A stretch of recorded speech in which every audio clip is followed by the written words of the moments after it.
Peace, family. It's high noon. You're tuned to the State of the City here live on Soul Classics 1590 WFBR. I'm your host, Brother Muhammad. Let me thank all of you, and I do mean all of you, that the sound of my voice is coming to, or perhaps coming through at the top of the show and the top of the flow, for having us locked in and clocked in on those raggedy radios. Please do yourselves a favor. Turn them up nice and loud to get you a big fat Tuesday, late morning, early afternoon crowd on this Tuesday, June the 18th, 2013. And then go one step further. Call your family, call your friends, call your kid and kin, call the co-workers, the slow workers, and even more. There's guaranteed to be no workers right about now. Let them know that the State of the City is about to be heard in your town. And of course, pound for pound, we're the best in town. So let me start the show off as I always do, by first and foremost reminding you that we're now streaming live on the World Wide Web. So you can join us at www.1590wfbr.com. Or you can go one step further and join us on the social network media page. And one of the ways you can join us on our social network media page is by simply going to our Twitter page, which is the #1 State of the City. Or you can go one step further and join us on the Facebook page. As you send us that Facebook request, you can be our guest for the next hour before we're through. And of course, for the rest of the shows and the flows this week that will be coming to you and through you. So send us that Facebook request at Darren, D-A-R-E-N, State of the City. Last name is Muhammad, M-U-H-A, M-M-A-D. Get us right, get us tight, and you'll have us locked in your sight and clocked in your sight as well. And last but not least, those of you that have those iPads, those Androids, and them iPhones, and you want to join us on the conversation, so that as you're cruising through the streets or the suites, you have those letting you know, or you letting them know, you listening to the State of the City. Then go to TuneIn Radio and scroll down to WFBR 1590.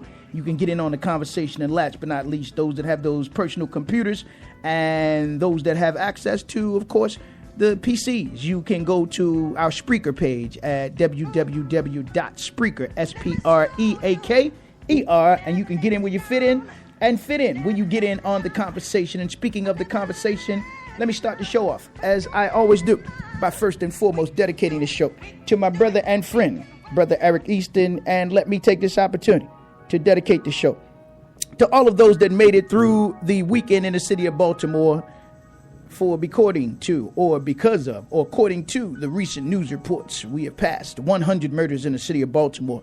Now, those that have been keeping up know that this city passed 100 murders probably about in the first 100 days of the year.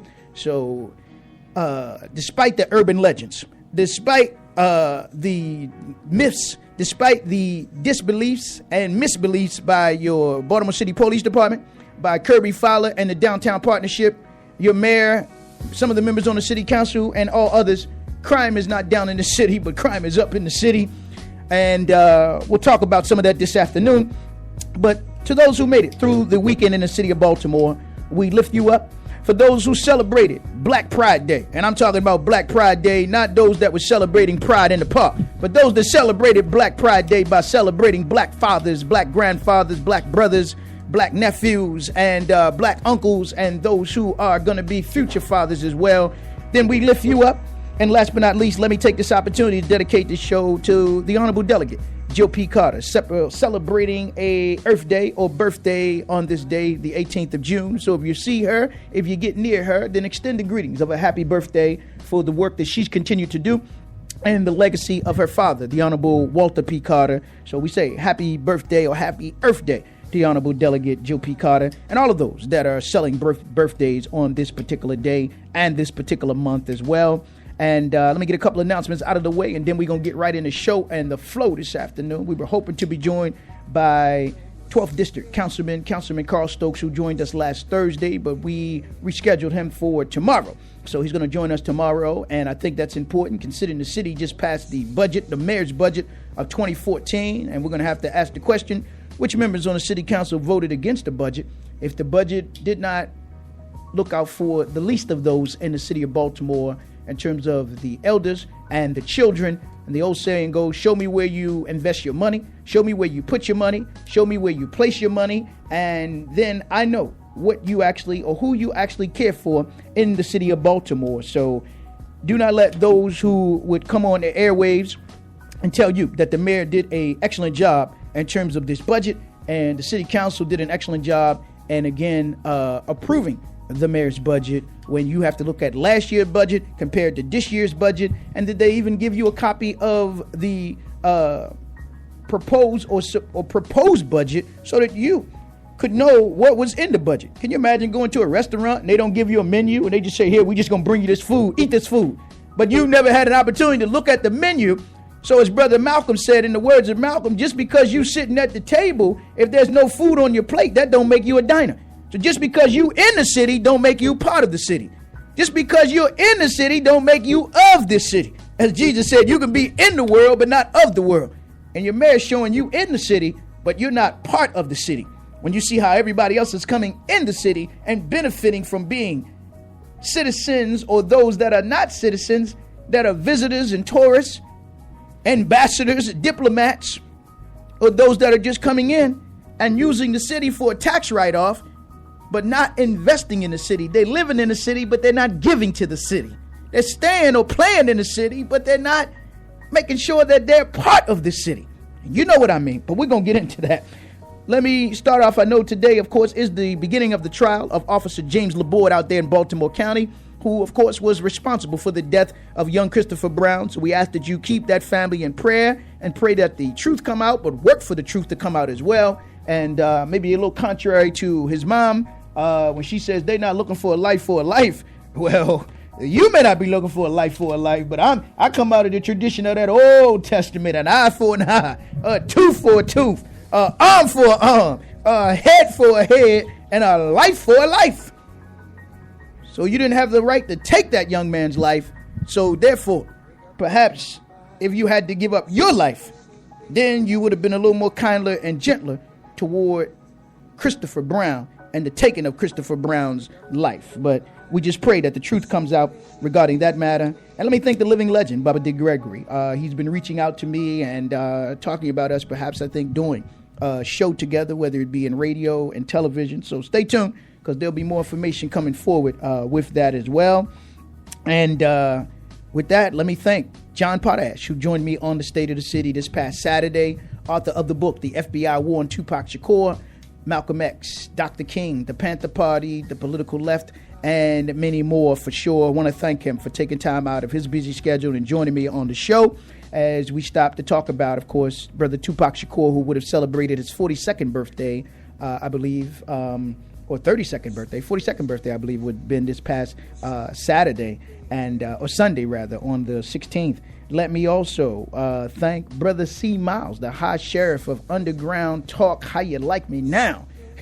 For those that did not hear it, of course, we do have that show in its entirety, so you can go online, listen to the show. But I want to thank Brother C. Miles, who joined me on the State of the City, as I said before, this past Saturday. And we'll have him back again and again, and we're looking at making him a regular part of the State of the City once a month or twice a month as he continues to recoup from his health there in Atlanta. So we have the technology.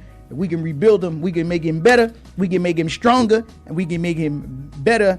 And not in the words of the $6 million man, but I'm talking about a priceless man, and the wisdom of Brother C. Miles, the love that Brother C. Miles had for this city, and the way this city has shown him the love in return as well. So I thank him for joining in us. And I thank those of you who called, and those of you that attempted to call that couldn't get in. I thank you as well for calling and participating in that conversation. So with that, we're going to get right into the show and the flow this afternoon. As I said at the top of the show, of course, the city council passed the budget for the mayor. So the city council, led by your council president, Jack Young, or some call him Jack in the Box Young, when it comes to the mayor and when it comes to talking or barking. But we find out that his bark is worse than his bite, because clearly given an opportunity to hold up the budget, given an opportunity to change the pendulum, to change the paradigm in the city, given an opportunity to upset the apple cart, he chose not to do so.